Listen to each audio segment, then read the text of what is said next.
നമ്മളെ പാരാമെഡിക്കൽ രംഗത്തെക്കുറിച്ചാണ് പറയാൻ പോകുന്നത്. കൂട്ടുകാർ, പാരാമെഡിക്കൽ ഇപ്പോൾ കേരളത്തിൽ സർക്കാർ LBS വഴി അപേക്ഷ ക്ഷണിച്ചിട്ടുണ്ട്. നമുക്കെല്ലാം കൂടെ ഒരു 10,000-ഓളം പേർക്കാണ് അത് പല കോഴ്സുകൾ, ഒരു 10ഓളം കോഴ്സുകൾ പ്രധാനമായിട്ട് ബിരുദ കോഴ്സുകളാണ് വിളിച്ചിട്ടുള്ളത്. ബിരുദ കോഴ്സുകൾക്കാണ് LBS സാധാരണ വിളിക്കുന്നത്. ഇനി ഇത് കഴിഞ്ഞിട്ട് ഉടനെ തന്നെ ഡിപ്ലോമ കോഴ്സുകൾക്ക് വിളിക്കും. പാരാമെഡിക്കൽ ഡിപ്ലോമ കോഴ്സുകൾ, അത് directorate of medical education DME ആണ് വിളിക്കുന്നത്. അത് 2 ഇയർ ഡിപ്ലോമ ആയിരിക്കും. അതിൽ പ്രധാനമായിട്ടുള്ള കോഴ്സുകളെല്ലാം 2 ഇയർ ഡിപ്ലോമ ആയിരിക്കും. ഇപ്പം ബിരുദ കോഴ്സുകളാണ്. ഈ ബിരുദ കോഴ്സുകളിൽ ഏതൊക്കെയാണ് ഏറ്റവും കൂടുതൽ ജോലി സാധ്യതയുള്ളത് അതാണ് പറയാൻ പോകുന്നത്. നമുക്ക് എപ്പോഴും മെഡിക്കൽ കിട്ടിയില്ലെങ്കിൽ കുട്ടികൾ ഏറ്റവും കൂടുതൽ കോളുകൾ വരുന്നത് നല്ലൊരു പാരാമെഡിക്കൽ കോഴ്സ് പറയാമോ എന്നാണ് ചോദ്യം. ആ നല്ലൊരു കോഴ്സ് പറയുമ്പോൾ തന്നെ അവരാദ്യം പറയുമ്പോൾ അയ്യോ അത് പിന്നെ പാടല്ലേ പഠിക്കാനെന്നാണ് പറയുന്നത്. അത് വേറൊന്നും കൊണ്ടല്ല, നമുക്ക് 7,100 സീറ്റ് LBSലുള്ള നഴ്സിംഗ് ആണ്. BSc നഴ്സിംഗ് 4 വർഷത്തെ കോഴ്സാണ്. ഇത് പണ്ടേ ഉള്ള കോഴ്സാണ്. ഇപ്പോഴ് ഒരു 124ഓളം നഴ്സിംഗ് കോളേജുകൾ, ഇനി ഒരു 4 കോളേജോ 5 കോളേജോ ഉടനെ വരാൻ പോകുമെന്ന് പറഞ്ഞു. എന്തായാലും 8,000-ഓളം സീറ്റുകൾ എന്തായാലും അത് ഉണ്ടാകുമ്പോഴും 7,500-8,000 സീറ്റുകളുണ്ടാവും. ഇപ്പോൾ 7,100 താഴെയാണ് സീറ്റുകൾ. ഇതിൽ 7 ഗവൺമെൻറ് നഴ്സിംഗ് കോളേജിലാണ് ആകെ നഴ്സിംഗ്, അതായത് നമ്മൾ 22,000-ഓളം ഫീസിൽ പഠിക്കാൻ കഴിയുന്നത്. ബാക്കിയുള്ള എല്ലാം സ്വകാര്യ സ്വാശ്രയ നഴ്സിംഗ് കോളേജുകളാണ്. ഇവിടെ എല്ലാം 1 ലക്ഷം, അതിൽ തൊട്ട് അധികവും കൂടെ ആവും ഫീസ്. അപ്പോൾ നഴ്സിങ്ങിൻ്റെ സാധ്യതകൾ പറഞ്ഞു കഴിഞ്ഞാൽ അനന്തമായ സാധ്യതകളാണ്. കാരണം ലോകത്ത് 50 വർഷത്തേക്കോ 100 വർഷത്തേക്കോ ഇത്രയും സേഫായിട്ടുള്ള, ഇത്രയും സെക്യൂരിറ്റിയുള്ള, ജോബ് സെക്യൂരിറ്റിയുള്ള, ജോബ് സസ്റ്റൈനബിലിറ്റിയുള്ള വേറെ ഒരു പാരാമെഡിക്കൽ കരിയറും ഇല്ലെന്നുള്ളത് നിസ്സംശയം പറയാം. അതുകൊണ്ട് തന്നെ BSc നഴ്സിങ്ങിൽ ഒരുപാട് സാധ്യതയുണ്ട്. BSc നഴ്സിംഗുകാരെ പ്രധാനമായിട്ട് കൊണ്ടുപോകുന്ന 2 ഏജൻസികൾ, overseas development employment promotion council, government of കേരളയുടെ കീഴിലുള്ള ഒരു സെൻറ്ററാണ്. അതുപോലെ തന്നെ നോർക്ക റൂട്ട്സ്, 2002 തുടങ്ങിയ നോർക്ക റൂട്ട്സ് യൂറോപ്പിലേക്കാണ് നഴ്സുമാരെ റിക്രൂട്ട് ചെയ്യുന്നത്. നഴ്സുമാരല്ല, അല്ലാത്ത കുറേ പാരാമെഡിക്കൽ കോഴ്സുകളും BOT, ഓക്കുപേഷണൽ തെറാപ്പിസ്റ്റ്, ഫിസിയോതെറാപ്പിസ്റ്റുകാരെയൊക്കെ റിക്രൂട്ട് ചെയ്യുന്നുണ്ട്. എന്തായാലും BSc നഴ്സിങ്ങിനുള്ള സാധ്യത പോലെ വേറെ ഒരു പാരാമെഡിക്കലിലും അത്രമാത്രം പൊട്ടൻഷ്യൽ ഇല്ല എന്നുള്ളത് ഉറപ്പിച്ച് പറയാം. പാരാമെഡിക്കൽ കോഴ്സ് എടുക്കുന്നവർ ശ്രദ്ധിക്കേണ്ട 1-2 കാര്യങ്ങളുണ്ട്. ഇപ്പം നഴ്സിങ്ങിൽ ഒരുപാട് വെറൈറ്റി ഓഫ് പോസ്റ്റ് ഗ്രാജുവേഷൻ നമുക്ക് അവൈലബിൾ ആണ് ഇന്ത്യയിൽ. ഇപ്പം പിന്നെ സർജിക്കൽ നഴ്സിംഗ് എടുക്കാം, സർജിക്കൽ നഴ്സിംഗ്. അതുപോലെ തന്നെ ക്രിട്ടിക്കൽ കെയർ നഴ്സിംഗ് MSc ആണ്. അതുപോലെ തന്നെ community nursing MSc mental health nursing. നേരത്തെയൊക്കെ നമ്മൾ സൈക്യാട്രിക് നഴ്സിംഗ് എന്ന് പറഞ്ഞിരുന്ന മെൻ്റൽ ഹെൽത്ത് നഴ്സിംഗ് ഇപ്പോഴും അങ്ങനെ പറയാറുണ്ട്. അതുപോലെ തന്നെ obstetrics and gynaec nursing, paediatric nursing, child health nursing എന്ന് നമ്മൾ സാധാരണ പറയുന്ന. അതുപോലെ തന്നെ ഓങ്കോളജി നഴ്സിംഗ്. ഇനി ഇതിനൊക്കെ പുറമെ ഇത്രയും MSc നഴ്സിംഗ് ആണ് പ്രധാനമായിട്ട് നമുക്ക് ഇവിടെ ഉള്ളത്. നഴ്സിംഗ് അഡ്മിനിസ്ട്രേഷനും കൂടിയുണ്ട്. നഴ്സിംഗ് മാനേജ്മെൻറ്റ് എന്ന് പറയും. കാരണം നഴ്സിംഗ് സെക്ഷനെ മാനേജ് ചെയ്യുന്ന നഴ്സിംഗ് അഡ്മിനിസ്ട്രേഷൻ നേരത്തെ ഉള്ള ഒരു MSc കോഴ്സാണ്. ഇനി ശ്രീചിത്ര മെഡിക്കൽ സെൻറ്റർ തിരുവനന്തപുരത്ത് കേന്ദ്ര ഗവൺമെൻറ് സ്ഥാപനമാണ്. അവിടെ 2-3 പിന്നെ പോസ്റ്റ് ഗ്രാജുവേറ്റ് ഡിപ്ലോമ കോഴ്സുണ്ട് BSc നഴ്സിംഗ് കഴിഞ്ഞവർക്ക്. അതൊന്ന് thoracic nursing 1 year post graduate ഡിപ്ലോമയാണ്. Neuro nursing 1 year post graduate diploma. അതുപോലെ തന്നെ ഡയാലിസിസ് നഴ്സിംഗ്. ഇതെല്ലാം തന്നെ നഴ്സിംഗ് സിലബസിൽ വരുന്നതാണ്. പക്ഷേ അവർ 1 വർഷം അധികം പോസ്റ്റ് ഗ്രാജുവേറ്റ് ഡിപ്ലോമ എന്നുള്ള ഒരു സർട്ടിഫിക്കേഷൻ, അത് ഈ പുറത്ത് ഭയങ്കര വാല്യൂ ആണ്. വളരെ സൂപ്പർ സ്പെഷ്യാലിറ്റി ഹോസ്പിറ്റലെല്ലാം വളരെ വാല്യൂ ആണ്. അപ്പോൾ ഇത് നോക്കണം. പോസ്റ്റ് ഗ്രാജുവേഷൻ സൗകര്യം ഏറ്റവും കൂടുതലുള്ള പാരാമെഡിക്കൽ ശാഖ നഴ്സിംഗ് തന്നെയാണ്. പോസ്റ്റ് ഗ്രാജുവേറ്റ് ഡിപ്ലോമ ഉള്ളതും കൂടുതലും നഴ്സിങ്ങിന് തന്നെയാണ്.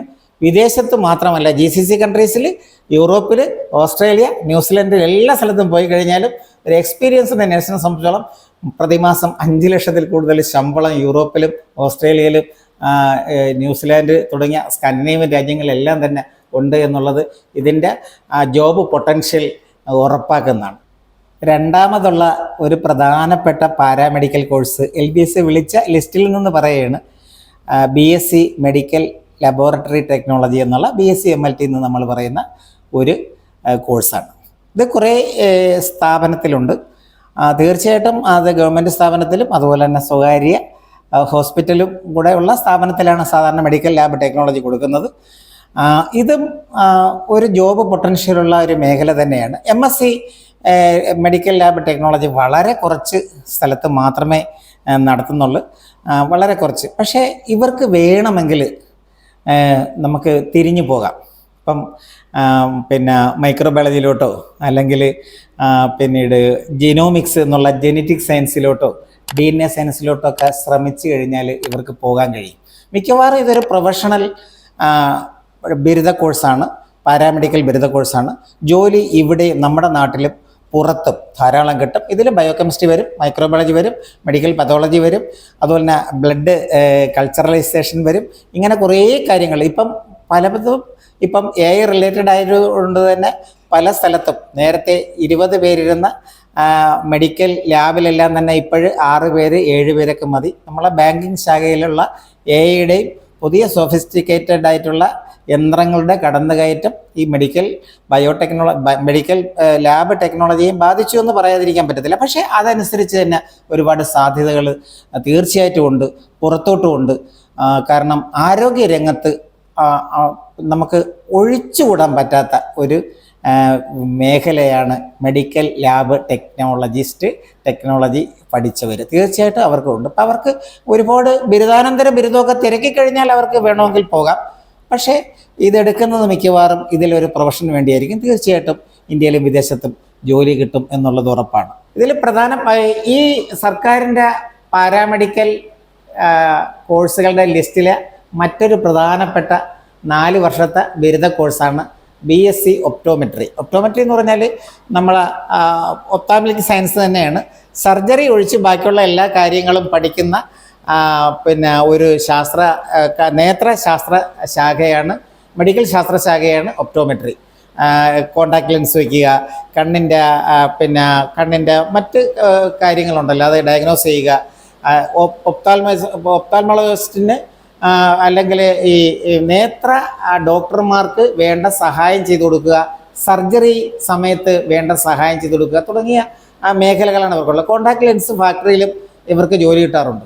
പക്ഷേ ഒപ്റ്റോമെട്രിക്ക് പഠിച്ചിറങ്ങിക്കഴിഞ്ഞാൽ അത്രമാത്രം ഒരു ജോബ് പൊട്ടൻഷ്യൽ ഉണ്ടോ എന്ന് എനിക്ക് സംശയമാണ്. പുറത്ത് പോയാൽ കഴിഞ്ഞാൽ ചിലപ്പം തീർച്ചയായിട്ടും ജോലി കിട്ടാൻ സാധ്യതയുണ്ട്. ഒപ്റ്റോമെട്രി കൊള്ളാമോ എന്നൊക്കെ ചോദിക്കുന്നവരോട് ഞാൻ കൊള്ളില്ലെന്ന് നമുക്ക് തീർത്ത് പറയാൻ പറ്റത്തില്ല. പക്ഷേ മറ്റ് നഴ്സിംഗ് മേഖല, ലാബ് ടെക്നോളജിയൊക്കെ നോക്കുമ്പോൾ ഒപ്റ്റോമെട്രിക്കാർക്ക് 4 വർഷത്തെ കോഴ്സുകാർക്ക് പറ്റിയ ജോലി പലപ്പോഴും അവർ ചെയ്യാൻ പറ്റാത്തൊരു സാഹചര്യം ഇന്ത്യയിലുണ്ട്.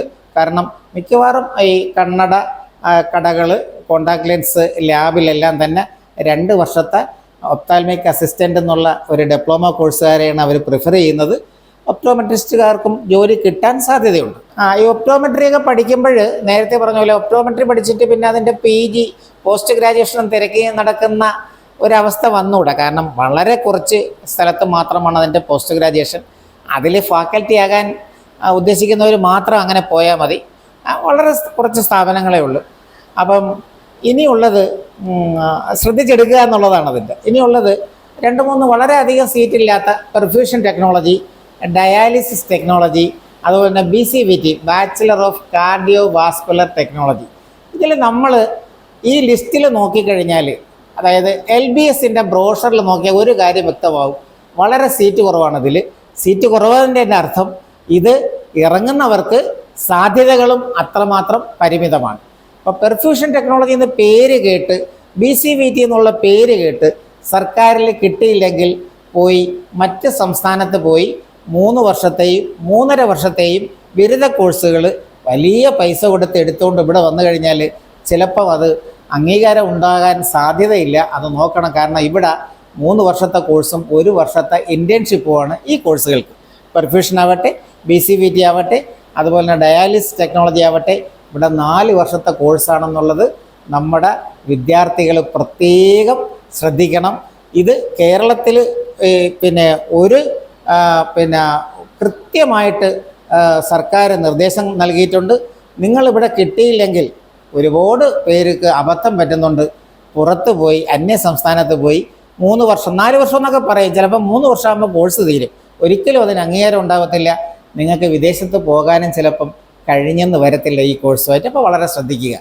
ഇനിയുള്ള ഒരു രംഗം BSc റേഡിയോളജിക്കൽ ടെക്നോളജിയാണ്. റേഡിയോളജിക്കൽ ടെക്നോളജി അറിയാമല്ലോ, CT സ്കാൻ ചെയ്യുക, MRI സ്കാൻ ചെയ്യുക, അങ്ങനെയുള്ള സ്കാനിങ് യന്ത്രങ്ങൾ വർക്ക് ചെയ്യുക, അത് പേഷ്യൻറ്റിന് അനുകൂലമായ രീതിയിൽ സംവിധാനം ചെയ്യുക.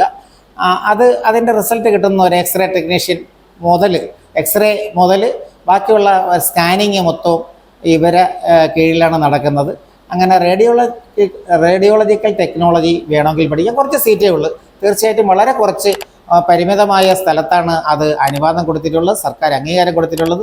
തീർച്ചയായിട്ടും അത് പഠിച്ചു കഴിഞ്ഞാൽ GCC കൺട്രീസിലും വിദേശത്തും പോകാം. വിദേശത്ത് പോക്ക് എന്ന് പറയുമ്പോൾ യൂറോപ്യൻ കൺട്രീസിൽ ചിലപ്പോൾ നിങ്ങൾക്ക് ശ്രമിച്ചു കഴിഞ്ഞാൽ പിന്നെ ഇംഗ്ലീഷ് ഭാഷ സംസാരിക്കാത്ത ഫ്രാൻസ്, ജർമ്മനി, സ്കാൻഡിനേവിയൻ രാജ്യങ്ങളിൽ പോലും നിങ്ങൾക്ക് ശ്രമിച്ചു കഴിഞ്ഞാൽ തീർച്ചയായിട്ടും പോകാൻ കഴിയും. നോർക്ക വഴി അല്ലെങ്കിൽ അല്ലാതെയൊക്കെ വിസ കിട്ടും. കാരണം ഇതെല്ലാം തന്നെ മനുഷ്യരാശിക്ക് വേണ്ടി ഡിസൈൻ ചെയ്ത കോഴ്സുകളാണ്. എല്ലാ സ്ഥലത്തും ഹെൽത്ത് പ്രോബ്ലംസ് ഉണ്ട്. ഇനിയുള്ള ഒരു 3 കോഴ്സുകൾ പ്രധാനമായിട്ടും പാരാമെഡിക്കൽ രംഗത്ത് ഉള്ളതല്ല. സത്യം പറഞ്ഞു കഴിഞ്ഞാൽ അത് തെറാപ്പിയാണ്. പാരാമെഡിക്കൽ ലിസ്റ്റിലാണ് പെടുത്തിയിരിക്കുന്നതെങ്കിലും അത് തെറാപ്പിയാണ്.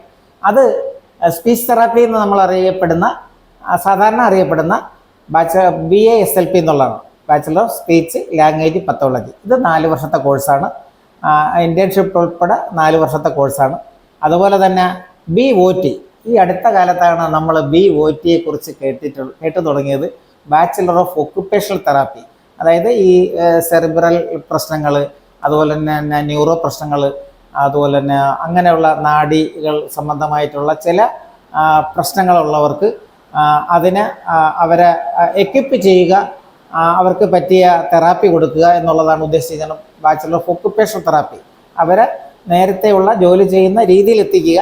ഇത് പീഡിയാട്രിക് ഒക്കുപ്പേഷണൽ തെറാപ്പി ഉണ്ട്, അഡൽട്ട് ഒക്കുപ്പേഷണൽ തെറാപ്പി ഉണ്ട്, അതുപോലെ തന്നെ ജെറിയാട്രിക് ഒക്കുപ്പേഷണൽ തെറാപ്പി ഉണ്ട്. അപ്പോൾ ഇതിലൊക്കെ സ്പെഷ്യാലിറ്റി ഉണ്ട്. ഇൻസ്റ്റിറ്റ്യൂട്ട് വളരെ കുറവാണ്. കേരളത്തിൽ ഈ അടുത്ത കാലത്തായിട്ടാണ് 2 ഇൻസ്റ്റിറ്റ്യൂട്ടിൽ തുടങ്ങിയത്. സീറ്റും വളരെ കുറവാണ്. ഒക്കുപ്പേഷണൽ തെറാപ്പി, സ്പീച്ച് തെറാപ്പിക്കും വളരെ കുറച്ച് ഇൻസ്റ്റിറ്റ്യൂട്ടേ ഉള്ളൂ. സ്പീച്ച് തെറാപ്പിക്കും ഉള്ള ഒരു പ്രധാനപ്പെട്ട പ്രശ്നം, നിങ്ങൾക്ക് MSc ഉണ്ടെങ്കിലേ ഒരു നല്ലൊരു ജോബ് കിട്ടുള്ളൂ എന്നുള്ളതാണ്. MSc എല്ലാ സ്ഥലത്തും ഉണ്ട്. ഇന്ത്യയിൽ വ്യാപകമായിട്ട് ഇല്ലെങ്കിൽ തന്നെയും സെലക്ട് ചെയ്ത സ്ഥാപനങ്ങളിൽ BSLP എടുക്കുക. എപ്പോഴും ക്ലിനിക്കൽ എക്സ്പീരിയൻസ് ഇതിൻ്റെ ഒരു പ്രധാനപ്പെട്ട അടിസ്ഥാന സൗകര്യങ്ങളിലൊന്നാണ്. അപ്പോൾ ക്ലിനിക്കൽ എക്സ്പീരിയൻസ് നോക്കി വേണം അതെടുക്കാൻ. ക്ലിനിക്കൽ എക്സ്പീരിയൻസ് ഇല്ലാത്ത അന്യ സംസ്ഥാനത്തെ ചിലതെങ്കിലും ഉള്ള ഇൻസ്റ്റിറ്റ്യൂട്ടിൽ നിങ്ങൾ പോയി എടുക്കരുത്. അപ്പോൾ BOT, അതുപോലെ തന്നെ BASLP, ഇനി ഒരു കോഴ്സ് കൂടിയുണ്ട് അവസാനമായിട്ട് തെറാപ്പിയിൽ. എല്ലാവർക്കും അറിയാമെന്നുള്ള കോഴ്സാണ് ഫിസിയോതെറാപ്പി.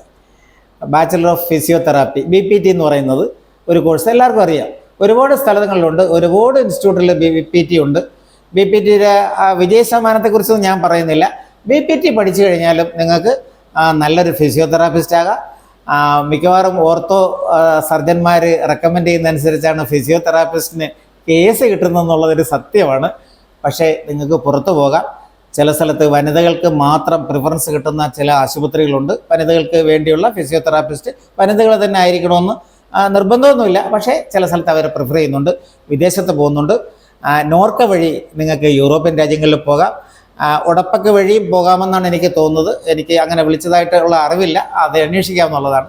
എന്തായാലും ഫിസിയോതെറാപ്പിസ്റ്റിന് പിന്നെ മാസ്റ്റർ ഓഫ് ഫിസിയോതെറാപ്പി ഇപ്പോൾ MGR യൂണിവേഴ്സിറ്റിയിൽ മാത്രമല്ല, നമ്മുടെ കേരളത്തിലും ഉഹാസം മാസ്റ്റർ ഓഫ് ഫിസിയോതെറാപ്പി പഠിപ്പിക്കുന്നുണ്ട്. നിങ്ങൾക്ക് അതിൽ തന്നെ ചില സ്പെഷ്യാലിറ്റി കൂടി എടുക്കാം. തീർച്ചയായിട്ടും ഈ 3 തെറാപ്പി കോഴ്സുകളും, അതുപോലെ തന്നെ പറയാൻ വിട്ടുപോയൊരു കാര്യം, നമ്മളെ നിർത്താർ നാഷണൽ ഇൻസ്റ്റിറ്റ്യൂട്ട് ഓഫ് റീഹാബിലിറ്റേഷൻ പിന്നെ എന്നുള്ള ഒരു സെൻറ്റർ കട്ടക്കിലുണ്ട്, ഒഡീഷയിൽ. അവിടെ ഇപ്പോൾ സ്വാമി വിവേകാനന്ദൻ നിർത്താർ എന്നാണ് അതിൻ്റെ പേര്. ആ സ്ഥാപനത്തിൽ MOT, master of occupational therapy, occupational തെറാപ്പിയുടെ അവസാനത്തെ വാക്ക് നിർത്താർ തന്നെയാണ്. സ്വാമി വിവേകാനന്ദ ഇൻസ്റ്റിറ്റ്യൂട്ട് ഓഫ് നിർത്താർ, അവിടെ നിങ്ങൾ ബാച്ചിലർ ഓഫ് ഒക്കുപ്പേഷണൽ തെറാപ്പി, അതുപോലെ തന്നെ MOT, ഈ മാസ്റ്റർ ഓഫ് ഒക്കുപ്പേഷണൽ തെറാപ്പി നിങ്ങൾക്ക് സ്റ്റൈപ്പൻഡോടുകൂടി പഠിച്ച് നിങ്ങൾക്ക് ഇന്ത്യയിലും വിദേശത്തും ജോലി വാങ്ങാൻ പറ്റുന്ന ഒരു കോഴ്സാണ് ബാച്ചിലർ ഓഫ് ഒക്കുപ്പേഷണൽ തെറാപ്പി. അങ്ങനെ 3 തെറാപ്പിയും കൂടെ നമ്മുടെ സർക്കാരിൻ്റെ LBSൻ്റെ പാരാമെഡിക്കൽ ലിസ്റ്റിലാണ് പെടുത്തിയിരുന്നെങ്കിൽ ഇത് തെറാപ്പിയാണ്. ഇത്രയാണ് പ്രധാനമായിട്ടും നിങ്ങളോട് എനിക്ക് സംസാരിക്കാനുള്ളത്. All the very best. Thank U.